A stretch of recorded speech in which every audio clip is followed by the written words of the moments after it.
বিদ্যাঙ্গন YouTube চ্যানেলে দশম শ্রেণীর ছাত্রছাত্রীদের স্বাগত। তোমরা যারা 2025-এ মাধ্যমিক ফাইনাল পরীক্ষা দেবে তাদের জন্য আজকের ভিডিওটি খুবই গুরুত্বপূর্ণ। আজকে আমি তোমাদের সাথে আলোচনা করব ভৌত বিজ্ঞানের লাস্ট মিনিট সাজেশন। আজকের ভিডিওটি দেখার পর আশা করি তোমাদের আর অন্য কোনো ভিডিওর প্রয়োজন হবে না। এর পূর্ববর্তী ভিডিওতে আমি বাংলা ভূগোল লাস্ট মিনিট সাজেশন তোমাদের সাথে আলোচনা করেছি। তোমরা যদি না দেখে থাকো তাহলে অবশ্যই প্লে লিস্টে গিয়ে সেই সমস্ত ভিডিও তোমরা দেখে নেবে। আজকের ভিডিওতে আমি তোমাদের সাথে অধ্যায়ভিত্তিক মান 2 এবং মান 3-এর যে সমস্ত ভৌতবিজ্ঞানের প্রশ্ন ফাইনাল পরীক্ষায় আসতে পারে সেই প্রশ্নগুলি তোমাদেরকে বলে দিয়েছি। তা মাধ্যমিক তোমাদের জীবনের প্রথম বড় পরীক্ষা, তাই তোমাদের বলবো ভালো নম্বর পেতে হলে কিন্তু এই প্রশ্নগুলো অবশ্যই তোমাদের পড়ে যেতে হবে। তা মূল বিষয় আলোচনার আগে তোমাদের কাছে অনুরোধ, তোমরা যদি চ্যানেলে নতুন হয়ে থাকো চ্যানেলটিকে সাবস্ক্রাইব করো এবং পাশে থাকা নোটিফিকেশন বেল আইকনটি অন করে দাও এইরকম ধরনের নিত্য নতুন নোটস এবং সাজেশন সবার আগে পাওয়ার জন্য। তাহলে দেখতে থাকো অধ্যায়ভিত্তিক যে সমস্ত প্রশ্ন তোমাদের পড়তে হচ্ছে। তাহলে দেখো যে সমস্ত প্রশ্ন তোমাদের পড়তে হবে। প্রথম অধ্যায় টেস্ট ও পরিবেশের জন্য ভাবনা, সংক্ষিপ্ত প্রশ্ন, উত্তর মান 2। প্রথম প্রশ্ন ওজোন স্তর ধ্বংসের কারণ লেখো। দ্বিতীয় প্রশ্ন মিথেন হাইড্রেট কি, এর ব্যবহার লেখো। তারপরে প্রশ্ন বিশ্ব উষ্ণায়ন কমানোর কয়েকটি উপায় লেখো। তারপরে প্রশ্ন ওজোন স্তর ধ্বংসে সিএফসি এর ভূমিকা আলোচনা করো। তারপরে প্রশ্ন ওজোন স্তর ধ্বংসে নাইট্রোজেন যৌগের ভূমিকা লেখো। তারপরে প্রশ্ন ওজোন স্তর ধ্বংসের দুটি ক্ষতিকারক প্রভাব উল্লেখ করো। তারপরে প্রশ্ন এনও কীভাবে ওজোন স্তরকে ধ্বংস করে। তারপরে প্রশ্ন বায়োফুয়েল কি, এর একটি ব্যবহার লেখো। তাহলে এই অধ্যায় থেকে যে প্রশ্নগুলো তোমাদের পড়তে হচ্ছে সেই প্রশ্নগুলো তোমাদের দেখিয়ে দিলাম।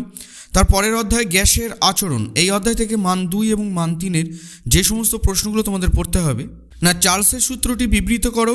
এই সূত্র থেকে কিভাবে পরম শূন্য উষ্ণতার ধারণা পাওয়া যায় দেখাও। তারপরে যে প্রশ্ন সার্বজনীন গ্যাস ধ্রুবক কাকে বলে, একে সার্বজনীন গ্যাস ধ্রুবক বলা হয় কেন। গেলুসাকের গ্যাস আয়তন সূত্রটি লেখো। বয়েল ও চার্লসের সূত্রের সমন্বয় রূপটি প্রতিষ্ঠা করো।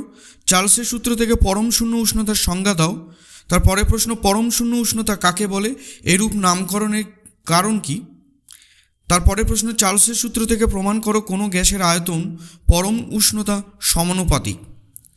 তারপরে প্রশ্ন একটি ফুটবলকে পাম্প করার সময় তার ভিতরের আয়তন ও চাপ 2 বাড়ে, এই ঘটনা কি বয়েলের সূত্র বিরোধী। তারপরে প্রশ্ন অ্যাভোগাড্রোর সূত্রটি বিবৃত করো।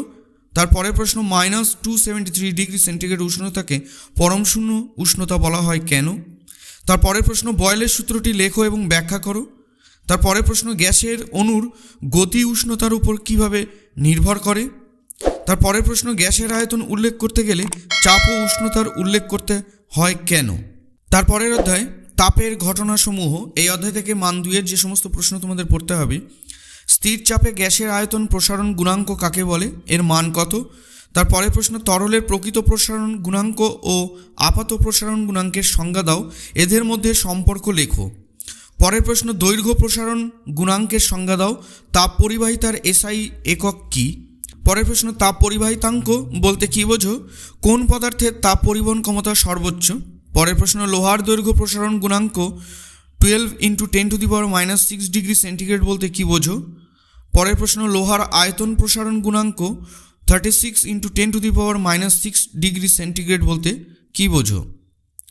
এবার চলে আসছি আলো অধ্যায় থেকে মান 2 এবং মান 3-এর জন্য যে সমস্ত প্রশ্ন তোমাদের পড়তে হবে। গাড়ির হেডলাইটে কী ধরনের দর্পণ ব্যবহার করা হয় এবং কেন। পরের প্রশ্ন কোনো উত্তল লেন্সের আলোক কেন্দ্র বলতে কী বোঝায়। পরের প্রশ্ন শুদ্ধ ও অশুদ্ধ বর্ণালী কাকে বলে। তারপরের প্রশ্ন দিনের বেলায় পৃথিবীর আকাশ নীল দেখায় কেন। পরের প্রশ্ন শূন্য মাধ্যমে আলোর বিচ্ছুরণ হয় না কেন। আলোর বিচ্ছুরণের একটি প্রাকৃতিক উদাহরণ দাও। তার সাথে আরেকটা প্রশ্ন প্রতিবিম্বের রৈখিক বিবর্ধন কাকে বলে। দীর্ঘদৃষ্টি কি, এর প্রতিকারের জন্য কোন লেন্স ব্যবহৃত হয়। পরের প্রশ্ন একটি সরল ক্যামেরা দ্বারা গঠিত প্রতিবিম্বের দুটি বৈশিষ্ট্য উল্লেখ করো। তারপরে প্রশ্ন অসীমে অবস্থিত কোনো বিস্তৃত বস্তুর অবতল দর্পণ কর্তৃক গঠিত প্রতিবিম্ব দর্পণের সামনে কোথায় গঠিত হবে, প্রতিবিম্বটির একটি বৈশিষ্ট্য লেখো। পরের প্রশ্ন আলোকের বিচ্ছুরণ কি, কোনো মাধ্যমে প্রতিসরাঙ্ক কাকে বলে। পরের প্রশ্ন উত্তল লেন্সের অভিসারী ক্রিয়া ব্যাখ্যা করো। তারপরে প্রশ্ন দন্ত চিকিৎসকরা কী ধরনের দর্পণ ব্যবহার করে কাচ ফলককে প্রতিসরণের ফলে আলোকরশ্মির চ্যুতি হয় না কেন। পরের প্রশ্ন, সূর্যালোকে গাছের সবুজ পাতাগুলি সবুজ দেখায় কেন? তারপরের প্রশ্ন, অবতল দর্পণের মুখ্য ফোকাসের সংজ্ঞা দাও। উত্তল দর্পণের মুখ্য ফোকাসের সংজ্ঞা দাও।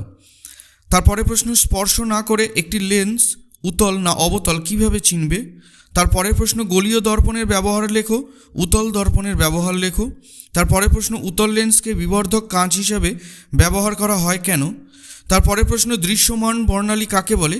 পরিপূরক বর্ণ কাকে বলে? তারপরের প্রশ্ন, গ্লিসারিনের মধ্যে কাঁচদণ্ড ডোবালে তা আর দেখা যায় না কেন? তারপরের প্রশ্নে চলে আসছি আমরা, দেখে নাও।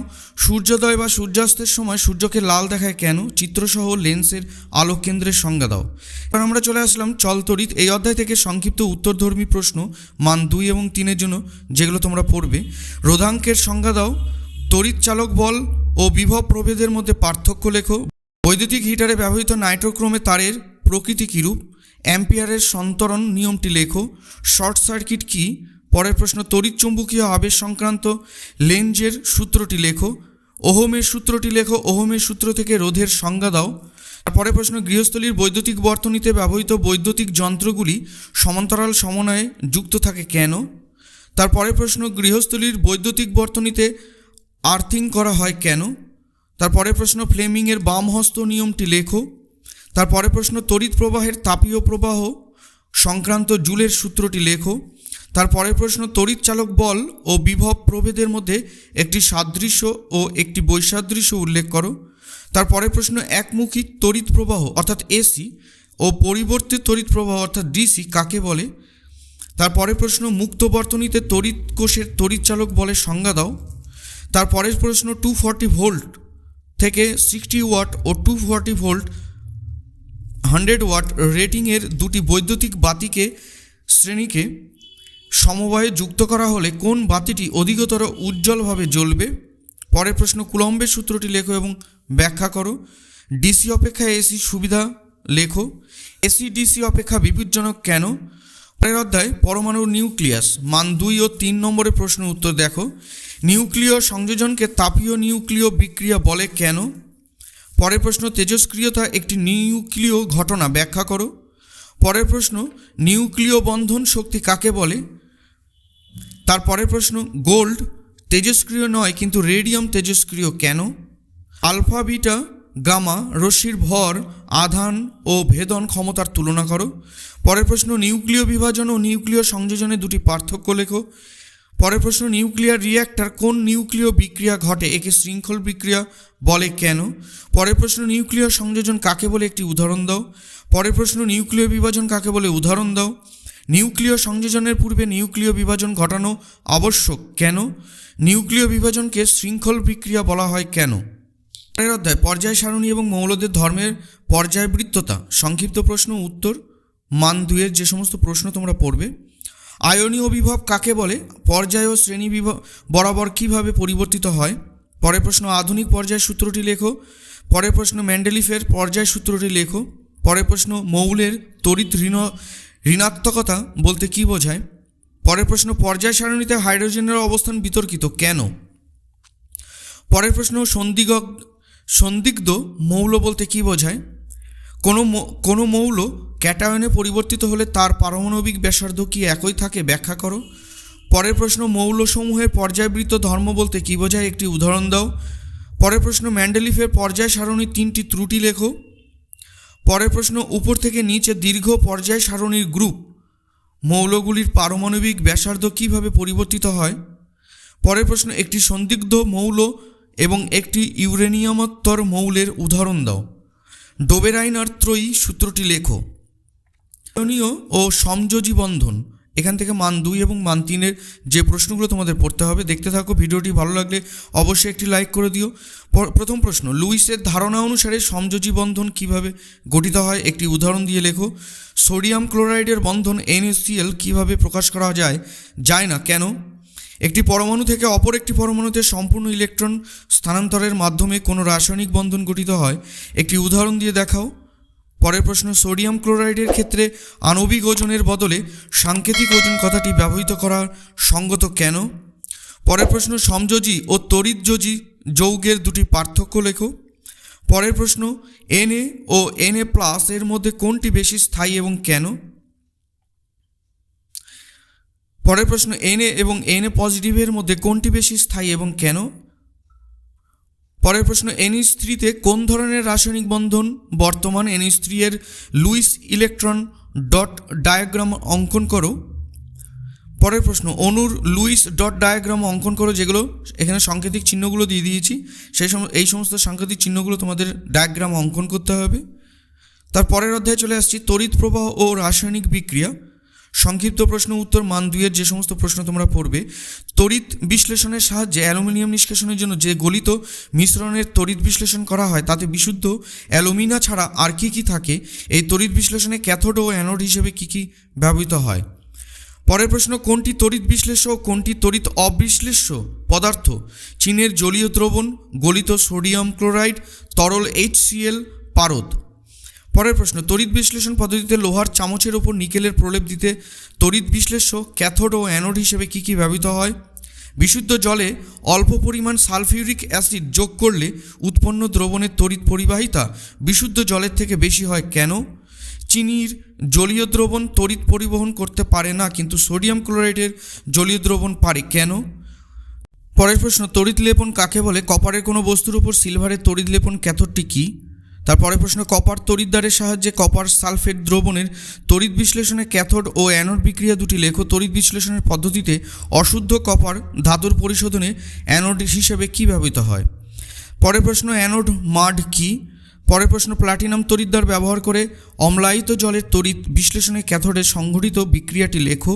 তড়িৎ বিশ্লেষণের জন্য বিশুদ্ধ জলের পরিবর্তে অম্লায়িত জল ব্যবহার করা হয় কেন? তারপরে প্রশ্ন, লোহার ওপর তামার প্রলেপ দিতে তড়িৎ বিশ্লেষ্য ও ক্যাথোড হিসেবে কি ব্যবহৃত হয়? এবার আমরা চলে আসলাম পরের অধ্যায়, পরীক্ষাগার ও রাসায়নিক শিল্পে অজৈব রাসায়ন। এই অধ্যায় থেকে মান 2 এবং মান 3-এর যে সমস্ত প্রশ্নগুলো তোমাদের পড়তে হচ্ছে না, জলীয় কপার সালফেটের দ্রবণের মধ্যে H2S গ্যাস চালনা করলে কি ঘটে সমিত রাসায়নিক সমীকরণ সহ লেখো। উত্তপ্ত সোডিয়ামের ওপর অ্যামোনিয়া গ্যাস চালনা করা হলে কি ঘটে সমীকরণ সহ লেখো। পরের প্রশ্ন, NH3 গ্যাসকে গাঢ় H2SO4 বা P2O5 দিয়ে শুষ্ক করা যায় না কেন? পরের প্রশ্ন, পরীক্ষাগারে N2 প্রস্তুতির রাসায়নিক উপকরণ ও বিক্রিয়ার সমন্বিত সমীকরণ দাও। তারপরের প্রশ্ন, অ্যামোনিয়া গ্যাস বিজারণ ধর্মী প্রমাণ করো। তারপরের প্রশ্ন, শর্তাবলী ও বিক্রিয়া সমিত সমীকরণ সহ ইউরিয়াকে কীভাবে শিল্পোৎপাদনের করা হয় তা লেখো। তারপরে প্রশ্ন, কিপযন্ত্রে প্রস্তুত করা হয় এমন একটি গ্যাসের নাম লেখো। গ্যাসটি প্রস্তুতির সমিত সমীকরণ সহ লেখো। পরের প্রশ্ন, লাইকার অ্যামোনিয়াম বোতল খোলার আগে ঠান্ডা করা প্রয়োজন কেন?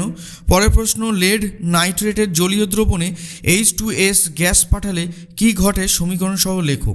পরের অধ্যায় ধাতুবিদ্যা। এই অধ্যায় থেকে মান 2 এবং মান 3-এর জন্য যে প্রশ্নগুলো তোমাদের পড়তে হবে না, আকরিকের সংজ্ঞা দাও উদাহরণসহ। কপার ও অ্যালুমিনিয়ামের একটি করে ব্যবহার উল্লেখ করো। পরের প্রশ্ন, প্রদত্ত ধাতুগুলির একটি করে আকরিকের উদাহরণ দাও, যেমন দিয়েছে zinc, iron, aluminium, copper. CuSO4 জলীয় দ্রবণে জিঙ্কের একটি টুকরো যোগ করলে কি হবে? পরের প্রশ্ন, থার্মিট পদ্ধতির নীতিটি লেখো। রাসায়নিক সমীকরণ দাও। ধাতুর সংকর। পরের প্রশ্ন, ধাতু সংকর কাকে বলে? পিতলের উপাদানগুলি কি কি? পরের প্রশ্ন, ক্রায়োলাইট ও চ্যালকোসাইট কোন কোন ধাতুর আকরিক এবং ধাতুগুলির একটি করে ব্যবহার লেখো। পরের প্রশ্ন, অ্যালুমিনিয়া থেকে কার্বন বিজারণ প্রক্রিয়ায় অ্যালুমিনিয়াম ধাতু নিষ্কাশন করা হয় না কেন? পরের প্রশ্ন, লোহায় মরচে সৃষ্টির সময় সম্পন্ন হওয়া বিক্রিয়াগুলি লেখো। তারপরের প্রশ্ন, গ্যালভানাইজেশন কাকে বলে? একটি চকচকে লোহার ছুরিকে CuSO4 দ্রবণে ডোবালে লোহার ছুরির ওপর তামার লাল আস্তরণ পড়ে, কিন্তু FeSO4 দ্রবণে তামার ছুরি ডোবালে কোনো আস্তরণ পড়ে না কেন? ব্যাখ্যা করো। দস্তার পাত্রে কপার সালফেট দ্রবণ কেন রাখা যায় না? ব্যাখ্যা করো। বিক্রিয়ায় সমিত সমীকরণটি দাও। সব আকরিকই খনিজ, কিন্তু সব খনিজে আকরিক নয়। ভেরি ভেরি ইম্পর্টেন্ট প্রশ্ন, উক্তিটি ব্যাখ্যা করো। মরচে পড়া দুটি আর্থিক ক্ষতি উল্লেখ করো। কিভাবে মরচে পড়া নিবারণ করা যায় দুটি উপায় লেখো। তারপরে প্রশ্ন, কপার সালফেটের জলীয় দ্রবণে জিঙ্কের একটি টুকরো যোগ করলে কি হবে?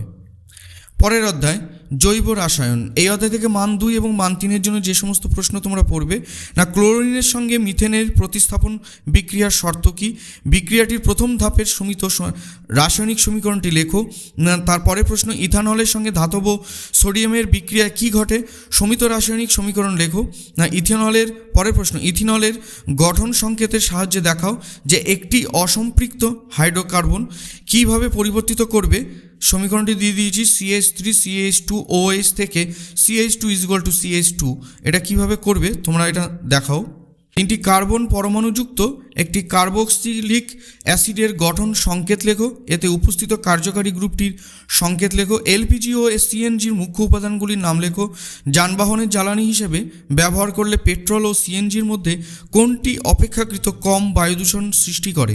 পরের প্রশ্ন, রেকটিফাইড স্পিরিট কি? ডিনেচার্ড স্পিরিট বা মেথিলেট স্পিরিট কি? পরের প্রশ্ন, মিথেন গ্যাসকে অক্সিজেন পোড়ানো হলে কি হবে? রাসায়নিক সমীকরণ সহ লেখো। অ্যাসিটিলিনের সঙ্গে হাইড্রোজেনের যুক্ত বিক্রিয়ার শর্ত সহ সমিত রাসায়নিক সমীকরণটি লেখো। LPG এর একটি ব্যবহার উল্লেখ করো। পরের প্রশ্ন, থার্মোপ্লাস্টিক পলিমার ও থার্মোস্টেটিং পলিমারের কাকে বলে উদাহরণ দাও। পরের প্রশ্ন, কার্যকরী মূলক কাকে বলে উদাহরণ দাও। পরের প্রশ্ন, পলিমারাইজেশন কাকে বলে উদাহরণ দাও। পরের প্রশ্ন, কার্যকরী মূলকগত সমবায়তার উদাহরণ দাও। পরের প্রশ্ন, জৈব ভঙ্গুর ও জৈব অভঙ্গুর এমন একটি করে পলিমারের উদাহরণ দাও। পরের প্রশ্ন, ক্যাটিনেশন ধর্ম কাকে বলে? তারপরের প্রশ্ন, রূপান্তর করো অ্যাসিটিলিন থেকে ইথিলিন। তাহলে যে সমস্ত প্রশ্নগুলো এতক্ষণ ধরে আমি তোমাদের সাথে আলোচনা করলাম, এই প্রশ্নগুলো তোমরা বাড়িতে ভালো করে প্র্যাকটিস করো। দেখো, মাধ্যমিক পরীক্ষার সামনেই, মাধ্যমিকের আগে তোমরা যদি ভৌতবিজ্ঞানের এই প্রশ্নগুলো তোমরা যদি ভালো করে বাড়িতে প্র্যাকটিস করো, তোমরা এখান থেকে মান 2 এবং মান 3-এর জন্য অবশ্যই কমন পাবে। তা প্রত্যেকেই ভালো দেখো। পরবর্তী ভিডিওতে আবার তোমাদের সাথে দেখা হচ্ছে।